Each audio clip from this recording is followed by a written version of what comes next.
Aftur dan diesel tidak ada importnya lagi karena kilangnya Pertamina sudah mampu berproduksi sesuai dengan kebutuhan domestik. Bulan Juni Pertamina sudah ekspor. Jadi persepsi yang ada di publik bahwa Pertamina itu masih impor itu perlu dikoreksi. Kita memasukkan ke sana CPO dan turunannya, termasuk itu biodiesel. Untuk sampai B30 cukup, karena kapasitas terpasangnya 12 juta kiloliter per tahun. Dan kebutuhan kita mungkin termasuk ekspor kalau B30 9 sampai 10 juta kiloliter per tahun mungkin. Jadi masih ada ekspor.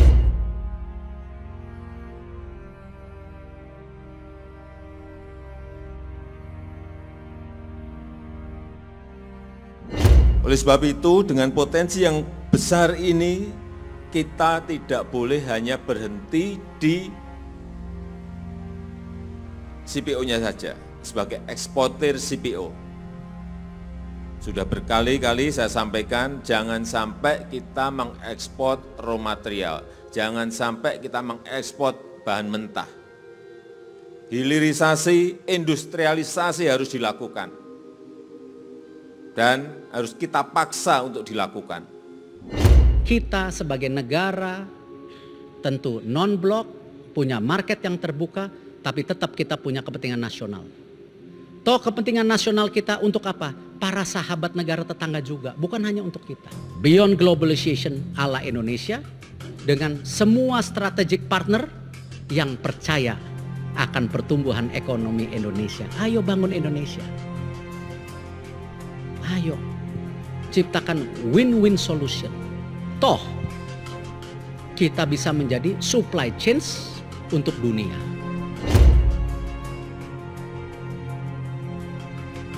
Pemerintah melalui PT Kilang Pertamina International, Subholding Refinery and Petrochemical Pertamina, terus menggenjot produksi bahan bakar hijau, alias biofuel di kilang perusahaan. Produksi tersebut selain dijual untuk pasar dalam negeri, rencananya juga bakal ditujukan untuk pasar ekspor. Saat ini rencana ekspor tersebut masih dalam proses negosiasi. Pertamina sendiri berencana menjalin kerjasama dengan perusahaan Jepang, karena sebagian besar perusahaan-perusahaan di Jepang sudah mewajibkan operasionalnya menggunakan biofuel. Selain Jepang, Pertamina juga akan membidik pasar di kawasan Asia Pasifik, yakni Vietnam, Filipina, Papua Nugini, Australia, dan Selandia Baru. Untuk bisa mewujudkan target tersebut, syarat utamanya harus bisa merampungkan dulu proyek kilang yang kini sedang dikerjakan. Setelah seluruh proyek kilang rampung, Indonesia diproyeksikan akan mampu memenuhi seluruh kebutuhan BBM nasional, alias tidak ada lagi impor. Bahkan untuk BBM jenis solar, Pertamina memproyeksikan adanya kelebihan produksi yang dapat diekspor. Pada tahun 2020 lalu, untuk pertama kalinya dalam sejarah Pertamina melalui Refinery Unit atau RU5 Balikpapan, berhasil melakukan ekspor perdana, yakni pengapalan dan penyaluran produk minyak solar atau biosolar high speed diesel atau HSD 50 ppm sulfur ke negeri jiran Malaysia sejumlah 200.000 barrels atau setara dengan 31.800 kiloliter melalui kapal MT Rajebury Catherine Z. Ekspor perdana HSD tersebut dilakukan dalam menjawab tantangan dan permintaan pasar akan bahan bakar diesel bermutu tinggi. Kapal yang akan mengangkut produk HSD tersebut menempuh waktu 4-5 hari hingga sampai ke Malaysia dengan bernilai ekspor 9,5 juta dolar Amerika Serikat atau setara dengan 134 miliar rupiah. Saat ini pasar dunia menginginkan sebuah bahan bakar diesel bermutu tinggi. Salah satu negara yang membutuhkannya adalah Malaysia. Kemudian yang bisa memproduksinya adalah Indonesia lewat anak perusahaan Pertamina di Balikpapan. Dengan keberhasilan tersebut, pemerintah berkomitmen untuk terus melakukan terobosan-terobosan agar neraca dagang Indonesia tidak lagi defisit. Selain upaya membangun dan mengembangkan kilang minyak, pemerintah juga terus berusaha melalui program biodiesel. Program ini telah berhasil membuat Indonesia menjadi produsen terbesar biodiesel dunia. Hal tersebut pun membuat negara tetangga kepincut untuk melakukan hal yang sama.